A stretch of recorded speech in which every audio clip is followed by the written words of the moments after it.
The sun hung low over the Arizona sky, brushing the desert with deep orange colors. The wind carried dust that whispered across empty land. Luke Harland rode his tired horse along a narrow trail, hoping to find water before nightfall. His boots were cracked, his shirt carried old travel stains, and his eyes looked like a man who had seen too many hard days. He had lost almost everything in the last month. Rustlers stole his cattle, storms ruined his gear, and loneliness had become his only steady companion. Still, something about him stayed strong. Maybe it was his stubborn spirit. Maybe it was the old promise he once made to himself that he would never give up, no matter how bad things got. Luke didn't know if that promise would save him, but he knew it kept him moving forward. The desert around him was calm. But he had learned from experience that calm land could turn dangerous at any moment. He scanned the horizon every few minutes, watching for signs of trouble. Instead, he spotted something surprising, a thin smoke trail rising far ahead. Smoke usually meant people. People meant fire, water, maybe food. But people could also mean danger. Luke slowed his horse. He studied the smoke again. Whoever made it wasn't hiding. That gave him a little comfort. He decided to take the chance. As he moved closer, the scene unfolded slowly. At first, he saw only scattered huts made of branches and hides. Then he noticed figures moving, children running, women working, and men sharpening tools or checking bows. It was an Apache camp, peaceful from a distance. But Luke knew that anyone who approached uninvited needed to be careful. He stopped about 20 steps away from the nearest hut. He lifted his empty hands slightly to show he meant no harm. But the Apaches had already noticed him. 4 young warriors stepped forward, quiet and focused, their eyes sharp like hawks. They didn't shout. They didn't threaten, but their expressions made it clear that they would act fast if he made even one wrong move. One of them said something in Apache, pointing to Luke's saddlebag. Luke didn't understand the words, but he understood the meaning. "What are you carrying?" "What do you want?" he answered calmly. "Just water. That's all. I mean no trouble." His voice was steady, not loud or weak. The warriors exchanged glances. They approached slowly, checking his saddlebags, his belt, even the way he sat on the horse. They found no weapon except the worn-out revolver hanging at his side. And, noticing it had no bullets left, they relaxed slightly. One warrior signaled for Luke to follow. They led him deeper into the camp. Children stopped their play and watched him with wide eyes. Women paused their work and murmured quietly among themselves. Luke kept his gaze low, showing respect. At the center of the camp stood a tall man with long dark hair tied behind his back. His eyes held wisdom and authority, and he carried himself like someone who didn't need to raise his voice to be obeyed.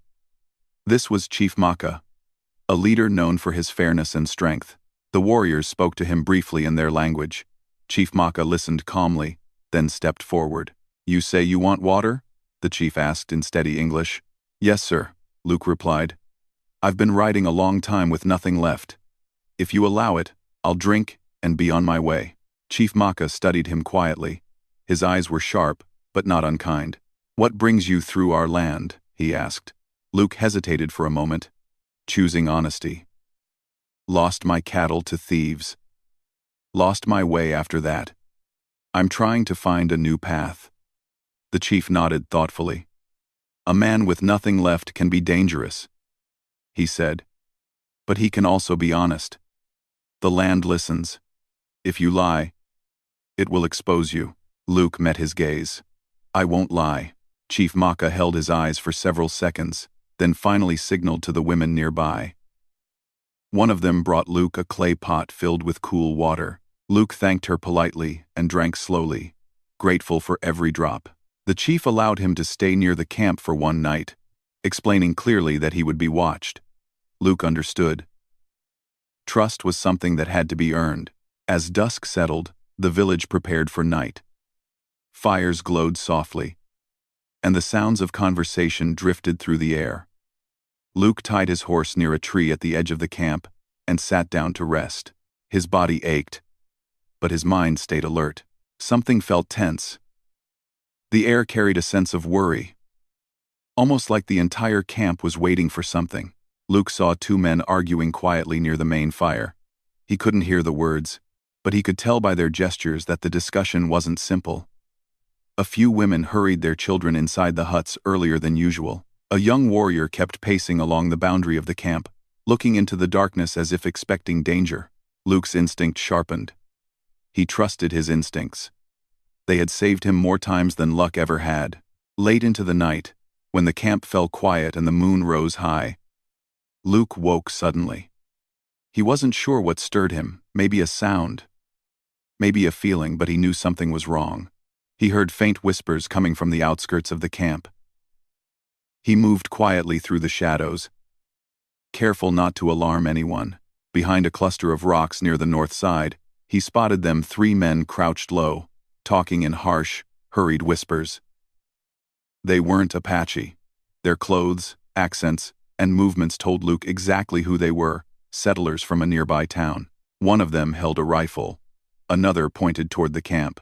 They were planning an attack. Luke's stomach tightened. He didn't know why they wanted to attack, but he knew it would cause chaos, fear, and bloodshed. And they had no idea the Apache here were peaceful people trying to survive through difficult times.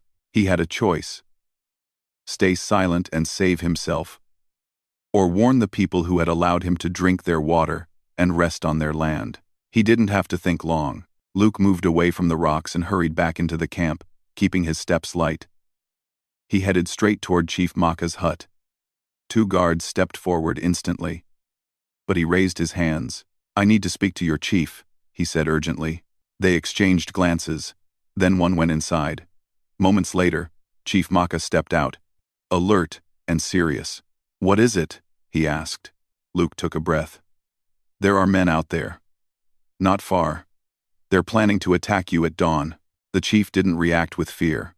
Instead, he watched Luke's face closely, studying every detail. "You saw this?" "I heard them. I saw their rifles.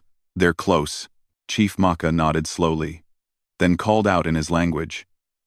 Within seconds, warriors gathered around them. Luke watched the coordination, the discipline, the calm strength in their movements. These were people who knew how to protect their home. The chief turned back to him. "You said you came here only for water," he said. "Yet you warn us of danger." "Why?" Luke answered simply, "Because it's the right thing to do." Chief Maka studied him again. "Will you stand with us when the attack comes?" Luke looked him straight in the eyes. "Yes, I will." The chief placed a hand on his shoulder. "Then you are not just a traveler tonight. You are a guardian." In that moment, Luke felt something shift inside him. For the first time in a long while, he felt a purpose again. Not for cattle, not for money, not for survival, but for doing what was right. As the night grew darker and the camp prepared quietly for what lay ahead, Luke knew his life was about to change in a way he never expected. The night felt heavier than usual as Luke stood beside Chief Maka, watching the Apache warriors gather in silence. There was no panic, no shouting, no rush. Every movement was calm, steady, and full of purpose. The people here had seen danger before, and they knew how to prepare without causing fear among the children and elders. The chief signaled to the warriors, speaking quietly in the Apache language. The men nodded and spread out across the camp, taking positions behind rocks, bushes, and makeshift barriers. Some carried bows, others carried spears, and a few had old rifles that they handled with great care. They moved like shadows, blending with the darkness. Luke watched in respect. He had seen seasoned cowboys and soldiers in his life, but the discipline of these warriors was something different. They didn't waste words. They didn't waste movements. They simply acted. The chief turned to him. "Dawn will come soon," he said. "The men you saw will believe they can frighten us. They only understand force, but we do not want to harm anyone. We want to protect." Luke nodded. "I understand." He meant it. He didn't know the full story behind the conflict between the settlers and the Apache, but he didn't need to. He could see that this was a peaceful camp, A place where families tried to live quietly despite the challenges of the harsh land. No one here deserved to wake up to fear. The chief handed Luke a sturdy wooden staff. "If you have no bullets, use this," he said. "A man who stands with us should not stand empty-handed." Luke gripped the staff firmly. It felt balanced and strong, like it had been carved with care. "Where should I stand?" he asked. The chief pointed toward a large rock formation near the front side of the camp. "There. You will see them first." Luke nodded and moved to his position. He leaned against the rock and looked into the darkness. The desert night always held a quiet mystery, but tonight it felt charged, almost electric. Even the wind seemed to move differently, carrying a warning through the air. Behind him, the camp grew still. Fires were dimmed. Children slept indoors.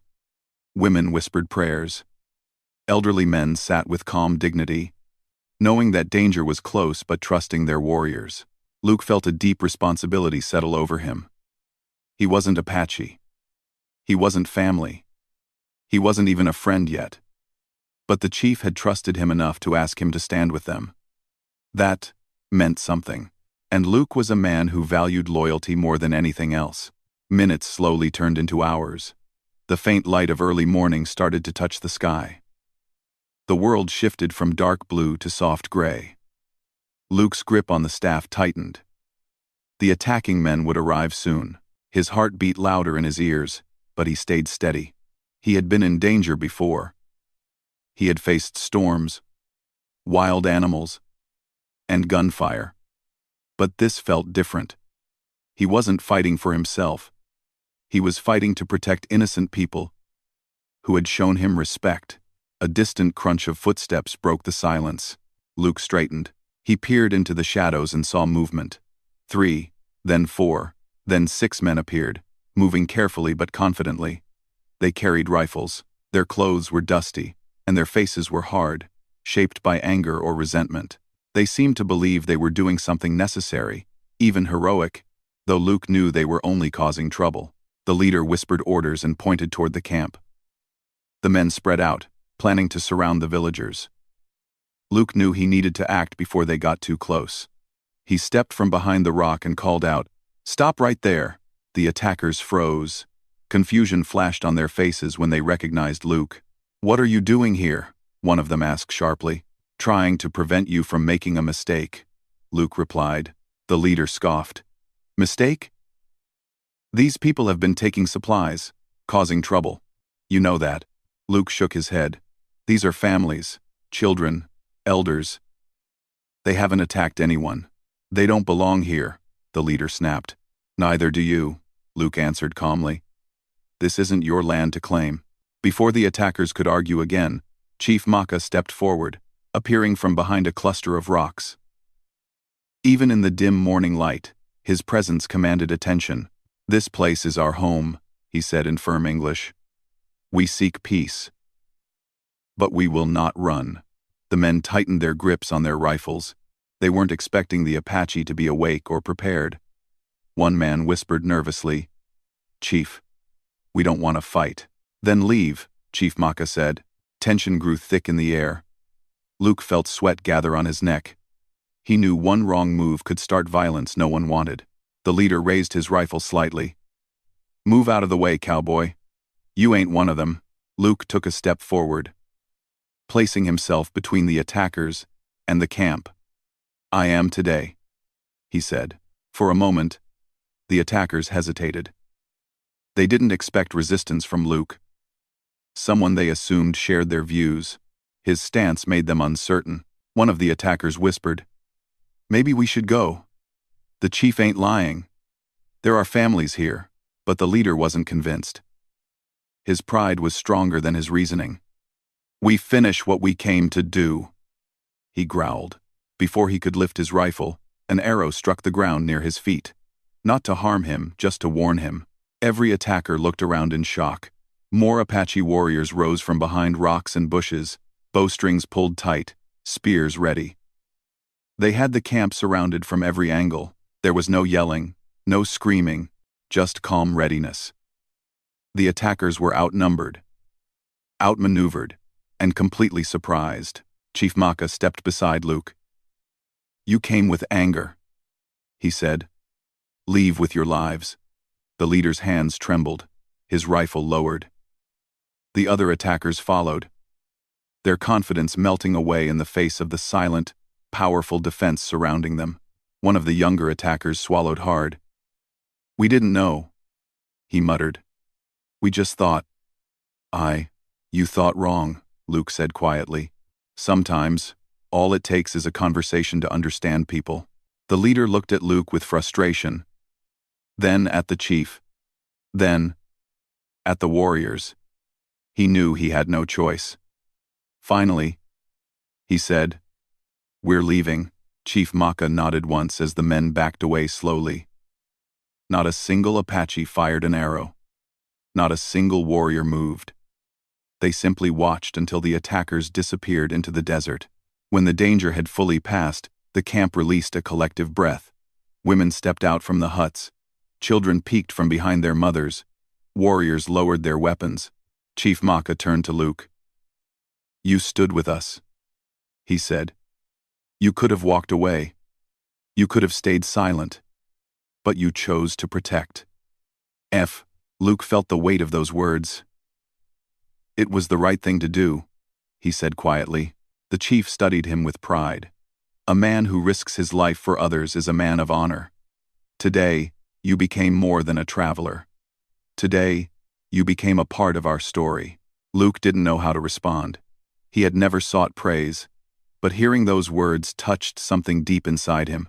As the first full light of morning spread across the land, the Apache people gathered around the chief and Luke. There were no loud celebrations, no cheers, but there were warm smiles, grateful eyes, and a feeling of unity that could not be described in simple words. Luke realized he had found something he didn't know. He was missing a sense of belonging, a sense of purpose, a place where his actions mattered. The danger was gone, but the day had only begun. And deep down, Luke knew this was only the start of something far bigger than he had imagined. The morning sun warmed the land as the Apache camp slowly returned to its calm rhythm. Smoke rose gently from cooking fires. Children came out of the huts, rubbing sleep from their eyes. Women gathered near the stream to fetch water. Yet beneath the peaceful routine, there was a quiet excitement. Something important had happened. Something the entire village felt. Luke stood near the edge of the camp, watching the light stretch across the valley. He still felt the weight of the night's events on his shoulders. He had faced danger before, but standing between two worlds had been different. He hadn't just fought for his own survival.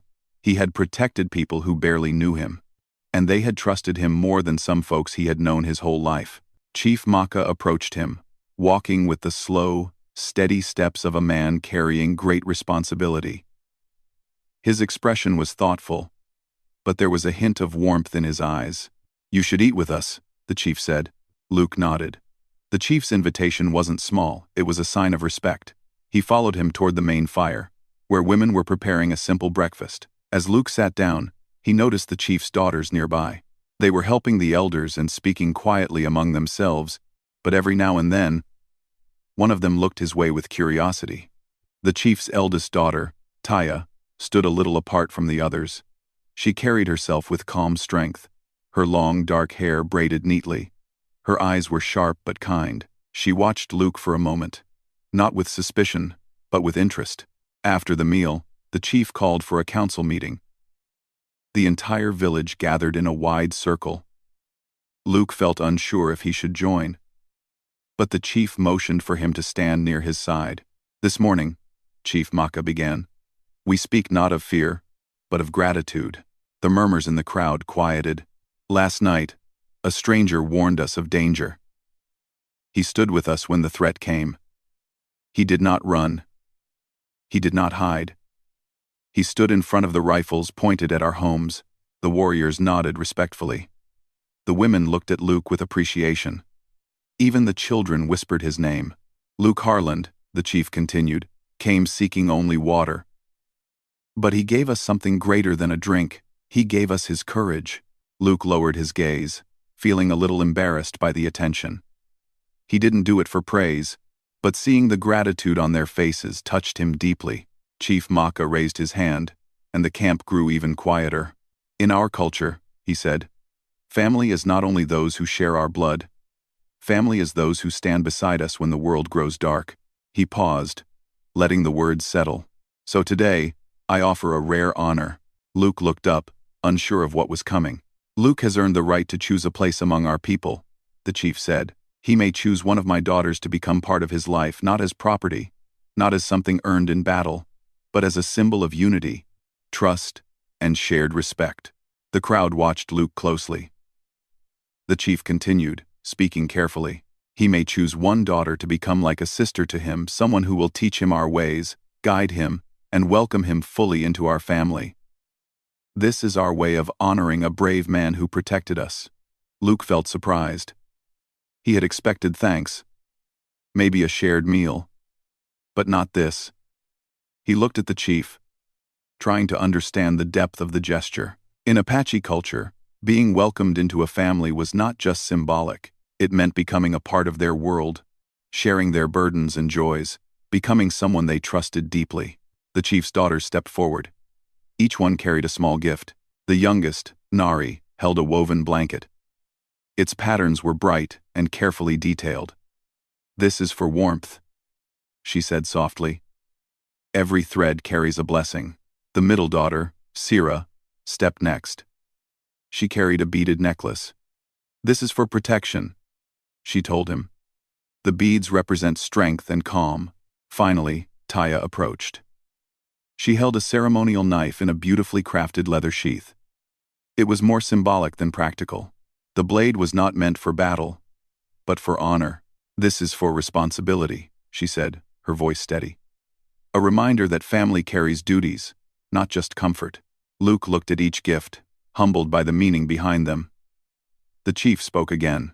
You may choose one daughter, he said, who will welcome you as family. She will be your guide, your sister, your partner in learning. Once you choose, you will always have a home here. Luke took a slow breath. He wasn't used to being wanted anywhere. Most of his life, people had seen him as just another traveler, another cowboy with his own troubles. Nobody had ever offered him a place to belong, not like this. He looked at the daughters. Each one had shown grace and respect. But something about Taya, the way she stood, the wisdom in her eyes, the calm strength she carried, made him feel she was the right choice. He stepped forward gently. I choose Taya, he said. Taya nodded once, her face serious but warm.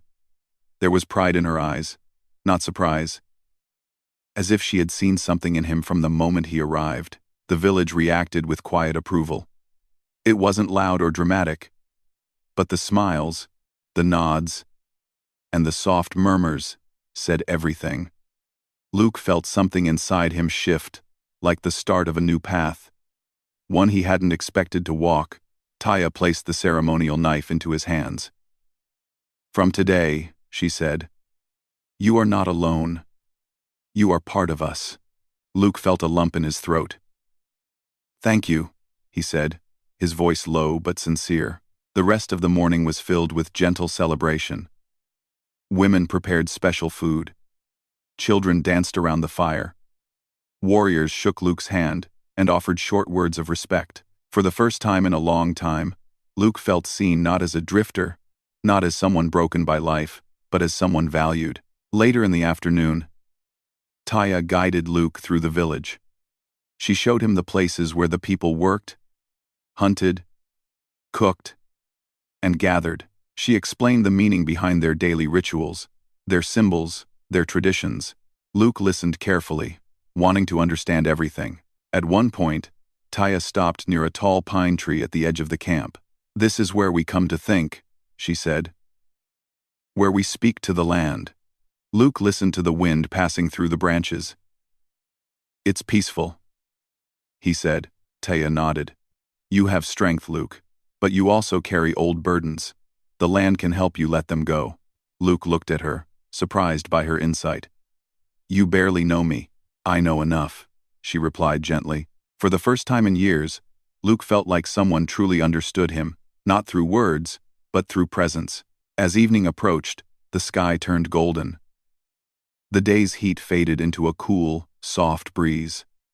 Luke sat with Taya and the chief near the fire, as the village prepared for night. Chief Maka spoke quietly.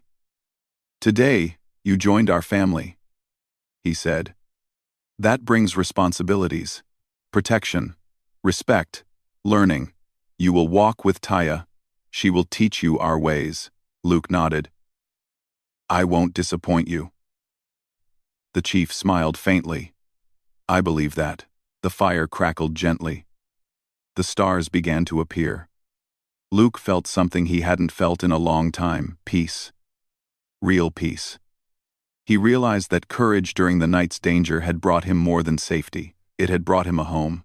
For the first time since his life had fallen apart, Luke felt like he was standing at the beginning of something good, something meaningful, something built on honor, trust, and connection.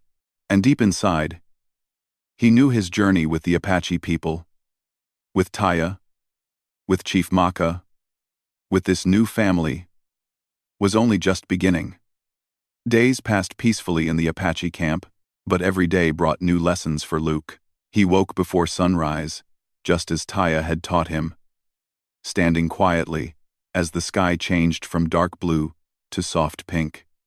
The morning air felt cold, but refreshing. It was the kind of cold that reminded him he was alive, surrounded by people who respected him. Taya often walked beside him, teaching him little by little. She showed him how to read the land, how to tell when the wind meant rain, how to notice footprints of animals, and how to understand danger before it arrived. Luke found himself listening to her carefully, appreciating the calm confidence in her voice. One morning, she held up a handful of soil. "This," she said, "tells us what the seasons will bring." Luke took the soil in his hand. "Feels like dust," he said. Taya smiled slightly. "Everything looks simple when we don't understand it. But even simple things tell stories." Luke nodded, feeling humbled.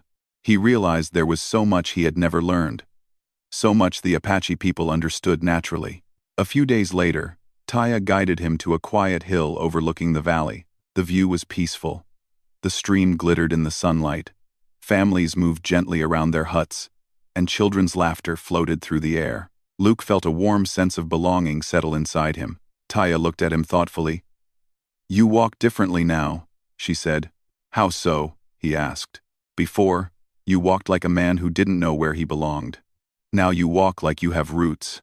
Luke didn't know what to say, but her words warmed him more than the sun ever could. For years, he had drifted place to place, living only for survival.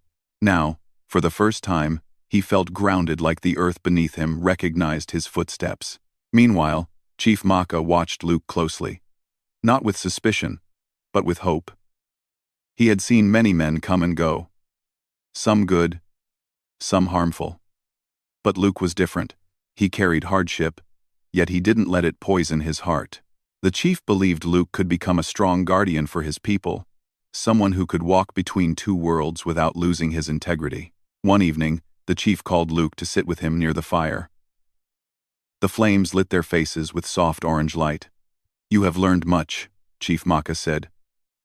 "But there is still something you must understand." Luke listened attentively. "There are times when peace must be defended," the chief continued. "Not with anger, not with pride, but with calm strength." Luke nodded. "I understand." The chief looked into the fire. "The men who tried to attack us that morning. They may return. Fear makes people act without thinking. And when people do not understand our ways, they sometimes choose conflict instead of conversation." Luke's jaw tightened. "If they come back, I'll stand with you again." The chief smiled gently. "I know. But this time, we must find a way to end the anger, not just survive it." Luke didn't fully understand what the chief meant, but he trusted him completely. Later that night, as the stars filled the sky, Luke sat outside his hut, thinking about everything he had learned. Taya found him there, looking thoughtful. "You're worried," she said softly. "Just thinking," Luke replied. I feel something coming. A change. Taya sat beside him. Change is not always bad. Sometimes it makes us stronger. Luke turned to her. Do you think I belong here? Taya didn't hesitate. Yes, the land knows you now. And so do we. Her certainty made something in Luke settle, like a stone finding its place in the earth. The next morning, trouble arrived again. A cloud of dust appeared in the distance, horses galloping toward the camp. Warriors noticed first and raised the alarm. Luke rushed to join them, staff in hand, heart steady. As the riders came closer, Luke recognized the same men who had tried to attack before. But this time, they weren't hiding. They rode openly, hands raised to show they carried no weapons in hand, though rifles still hung at their sides. Chief Maka stepped forward calmly. Luke and Taya stood behind him. The leader of the group dismounted and approached, looking uneasy. We didn't come to fight, he said, not meeting the chief's eyes. We came to talk. Chief Maka nodded, showing no fear. Then, speak. Frr. The man shifted nervously. Word spread that your people were dangerous, that you were moving closer to our town. People panicked. Taya stepped forward. We have not taken anything from anyone. We have not harmed anyone. One of the younger riders nodded. We know that now. After what happened, Luke made us think. And some of us realized we were wrong. Luke watched the men, surprised by their change in tone. These weren't enemies, just frightened people trying to protect what little they had. Even if they had chosen the wrong path, Chief Maka responded with quiet authority. Fear creates walls. Understanding removes them. The leader took a deep breath. We want peace, he said. We just need to know our families are safe too. Chief Maka extended his hand. Then let us walk together. Not as enemies, as neighbors. The leader stared at the chief's hand for a long moment. Then, finally, he placed his hand in the chief's and shook it. The tension dissolved like mist in the sun. Luke felt relief wash over him. This was what the chief meant, ending the anger, not just surviving it. Peace had been built, not through force, but through courage and conversation. The riders stayed for a short time, speaking with the chief and learning about the Apache ways. They saw the children, the families, the routines. They realized the camp was not a threat at all. It was a community trying to live quietly and honor the land. When the riders left, they did so with respect, promising to speak truthfully when they returned to their town. As the dust settled behind them, the Apache camp felt lighter, freer. The danger that had hovered over them for weeks slowly faded. Luke felt Taya step beside him. You helped change their hearts, she said. Luke shook his head. All I did was speak. Sometimes words are strong, Taya replied. Chief Maka joined them. Luke, he said, what you did today proves that you are not only brave, you are wise. That is a greater strength. Luke felt humbled. I only wanted peace, and you brought it, the chief said.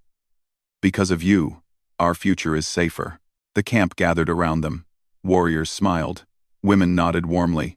Even the children looked at Luke with admiration. For the first time in his life, Luke felt something powerful, a sense of purpose that ran deeper than anything he had known. These people believed in him, trusted him, and welcomed him as family. He had walked through darkness for months. But now, he stood in the light. The sun began to set, painting the sky with shades of gold and purple. Taya handed Luke the ceremonial knife he had received earlier. This, she said, is not just a symbol now. It is a reminder of who you have become. Luke looked at the knife, then at the chief, then at Taya. He felt gratitude swell within him. I'll stand with your people, he said softly, for as long as you want me here. Taya smiled. We want you here. The land wants you here. Chief Maka placed a hand on Luke's shoulder. Then you are one of us. And you always will be. As night settled over the camp, Luke sat by the fire, surrounded by people who no longer saw him as a stranger, but as family. Their laughter, their gentle conversations, and the warmth of the fire filled him with a calm he had never known. He no longer felt lost. He no longer felt alone. He had found not just safety, but belonging. Not just shelter, but a future. Luke Harland, once a wandering cowboy with nothing, had become part of something greater. A story of peace, courage, and a new beginning that would last far beyond the desert wind.